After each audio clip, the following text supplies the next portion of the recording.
अस्सलाम वालेकुम जी फ्रेंड्स। आज का जो हमारा टॉपिक है वो है टर्मिनल वेलोसिटी।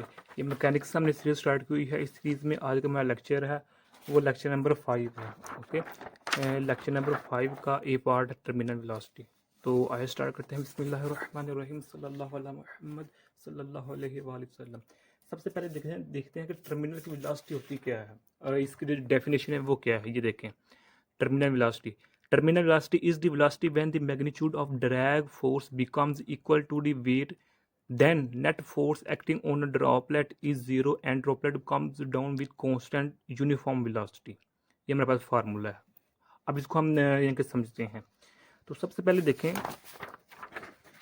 कि एक ये हमारे पास ड्रॉपलेट है। ड्रॉपलेट यानी कि कोई भी एक हमारा बारिश का कतरा है या पानी का कतरा है, जो मर्जी समझ ले। ये ज़मीन से काफ़ी ऊपर हाइट पर है। ओके, कहाँ पर है? हाइट पर है।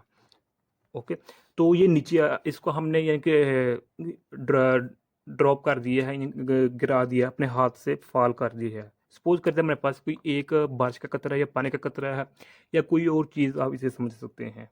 ओके, तो हम जानते हैं कि जब भी कोई चीज़ नीचे आती है तो नीचे जो ज़मीन है हमारे पास, ज़मीन है, अर्थ हमारे पास, तो अर्थ क्या करती है? इस पर ग्रेविटेशन फोर्स लगाती है और जो ग्रेविटेशन फोर्स उसको हम जी से डिनोट करते हैं। ओके, और इसकी वैल्यू होती है 9.8 मीटर पर सेकंड स्क्वायर। ये मेरे पास इसकी वैल्यू होती है एस स्क्वायर ओवर मीटर पर एस स्क्वायर 9.8। ओके, तो ये ड्रॉपलेट जब यहाँ से हम स्टार्ट करेंगे, इसको ड्रॉप करेंगे तो नीचे नीचे आता जाएगा। तो जैसे जैसे नीचे आता जाएगा ये ड्रॉपलेट, इसकी जो ग्रेविटेशनल फोर्स होगी वो इंक्रीज करती जाएगी। यहाँ ग्रेविटेशन फोर्स कम थी, यहाँ ग्रेविटेशन फोर्स ज़्यादा होगी, यहाँ ग्रेविटेशन मज़ीद ज़्यादा होगी और यहाँ ग्रेविटेशन फोर्स मज़ीद ज़्यादा होगी। ओके, ग्रेविटेशन फोर्स जाएंगे जो ज़मीन लगा रही है ड्रॉपलेट पर।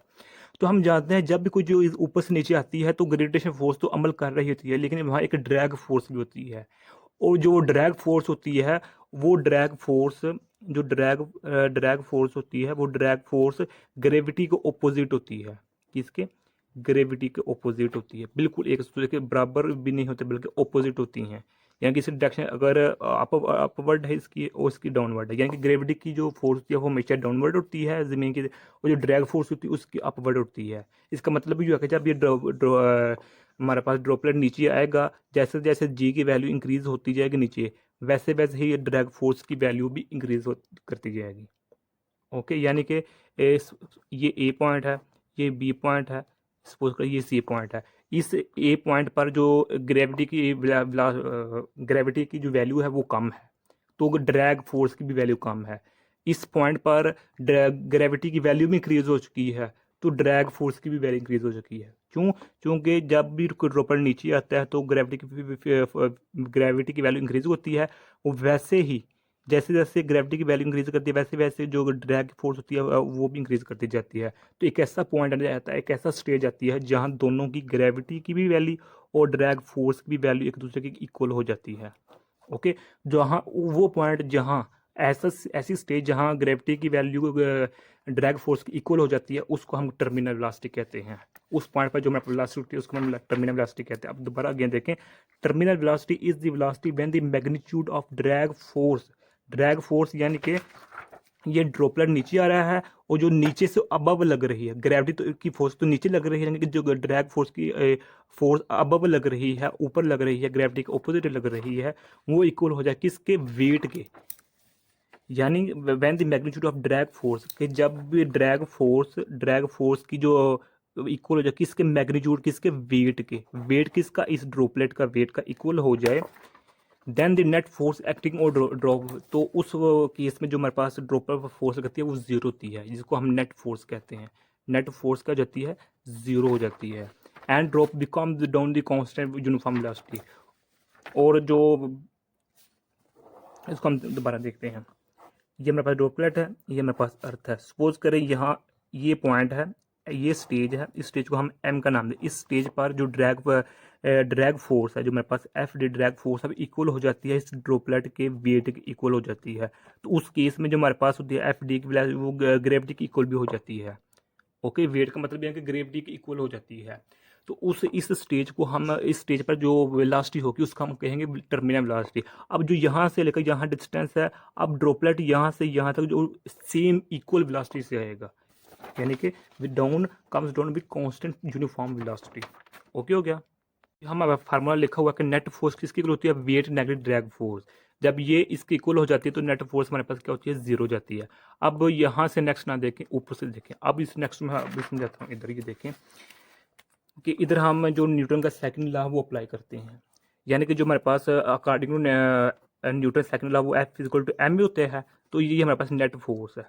तो नेट फोर्स किसकी इक्वल होती है, इधर देखें, weight negative drag force. Okay, तो हमारे पास एम ए ऐसे रहेगा। तो जो ये किसकी इक्वल होती है, वेट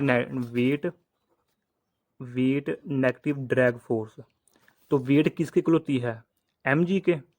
तो ड्रैग फोर्स की वैल्यू क्या होती है, 6 pi eta are we T. Okay, ये एम ए ऐसे कैसे रहेगा। अब ये क्वांटिटी हमारे पास ज़ीरो हो जाएगी।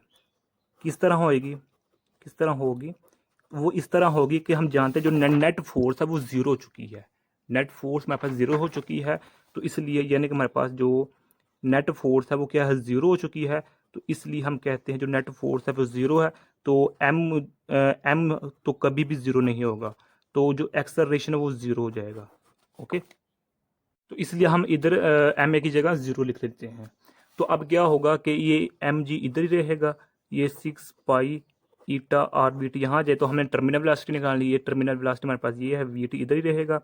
तो ये एम जी है, तो ये इतना सा टर्म ये नीचे आ जाएगी। ओके, ईटा आर, ये हमारे पास वैल्यू आ चुकी है। अब हम क्या करेंगे, ये मैथ है, तो अब जो हमारे पास वी टी है, terminal velocity M over R, ये मैथ और जो हमारे पास रेडियस, ये हाँ हमारे पास अननोन वैल्यूज होती है। इसकी भी हमें वैल्यू दी गई होती है, इसकी भी पता होती है, इसकी भी पता होती है, इसकी भी हमें पता होती है।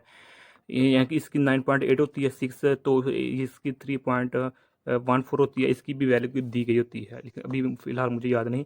तो हम चाहते हैं कि हमारे पास कोई एक अननोन चीज़ रही, जो दो अननोन चीज़ें हैं, तो इसलिए हम एम की जगह एम की वैल्यू लिख देते हैं। ओके, हम जानते हैं कि इसको मैं नेक्स्ट पेज पर करता हूँ। जानते हैं कि जो हमारे पास एम होता है ये किसके इक्वल होता है, इसके इक्वल होता है। तो यहाँ से हाँ जो एम है वो वैल्यू निकाल लेंगे। तो ये रो वैसे जो वी है, वी की जगह मैं 4/3 पाई आर स्क्वायर लिख सकता हूँ, यानी कि ये वी की इक्वल है ये वाली टर्म। ओके हो गया। तो अब एम की वैल्यू मैं यहाँ पुट कर देता हूँ, इसमें मैं अगेन फार्मूला लिख देता हूँ। फार्मूला में बस क्या है, M G over 6 pi eta are.